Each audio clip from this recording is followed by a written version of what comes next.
Bonjour, j'espère que vous allez bien.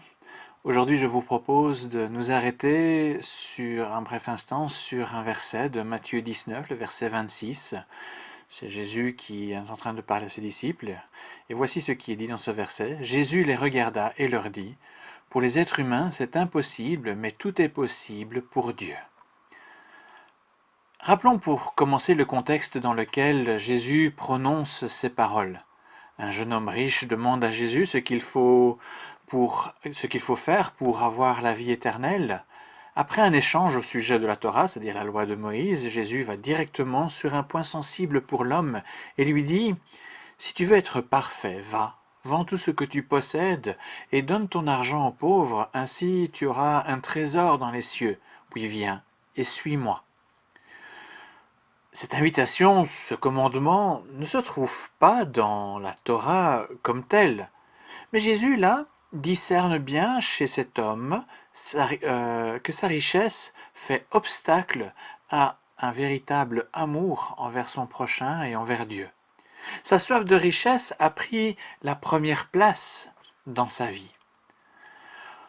Un peu plus tard, alors qu'il discute cette fois avec ses disciples, Jésus, sachant combien l'attrait des richesses est un sérieux handicap pour une vie pleinement tournée vers Dieu, il ajoute cette parole bien connue, « Il est plus facile pour un chameau de passer par le trou d'une aiguille que pour une personne riche d'entrer dans le royaume de Dieu. » Ce qui est vrai au sujet de l'envie de posséder l'est également pour tout ce qui, dans notre vie, prend une place plus importante que celle donnée à Dieu, c'est-à-dire pour tout ce que nous idolâtrons, pour tout ce qui a tellement d'importance dans notre vie, au point que cette chose nous dirige.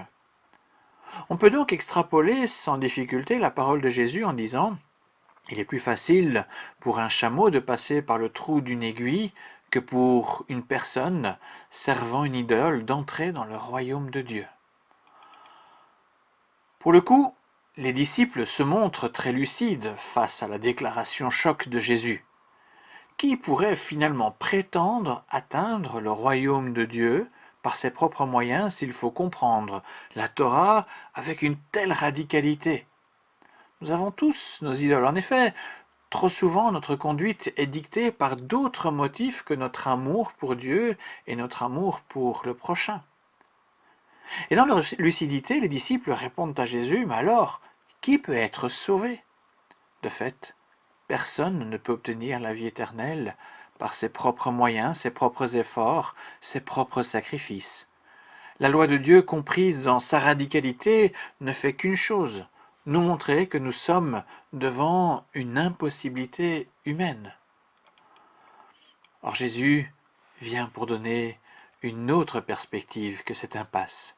Jésus les regarda et leur dit, « Pour les êtres humains, c'est impossible, mais tout est possible pour Dieu. » C'est là le message de la bonne nouvelle. Avec Dieu, il existe une espérance, quelque chose d'autre à voir, car il rend possible ce qui était impossible aux êtres humains. Ce dont parle ici Jésus, à savoir l'accès à la vie éternelle, est sans doute la chose qui était la plus impossible à l'être humain. Et même là, Dieu la rend possible. Il se donne lui-même pour le salut des êtres humains. Il donne sa vie en sacrifice à la croix pour offrir ce qu'il y a de meilleur, de plus beau que nous puissions recevoir. En rendant possible ce qui était le plus impossible pour nous, le Seigneur nous manifeste son amour, son intérêt pour chacun de nous. Soyons donc certains que les possibles de Dieu ne se limitent pas qu'à notre salut. Tous les jours, nous sommes confrontés à nos limites, confrontés à des situations qui nous dépassent, confrontés à des difficultés sur lesquelles nous n'avons pas de prise. Tous les jours, nous sommes confrontés à nos impossibles. Toutefois, nous avons reçu cette promesse de Jésus lui-même, « Si vous demandez quelque chose en mon nom, je le ferai. » Cette promesse implique évidemment de demander comme si Jésus était à notre place. Mais la portée d'une telle déclaration de Jésus est fabuleuse. Toutes les situations où nous n'avons pas de solution sont en fait autant d'occasions où Dieu peut nous montrer concrètement son amour et nous donner sa paix en rendant possible ce qui est impossible pour nous, mais aussi autant d'occasions où nous pouvons montrer à Dieu notre confiance en lui.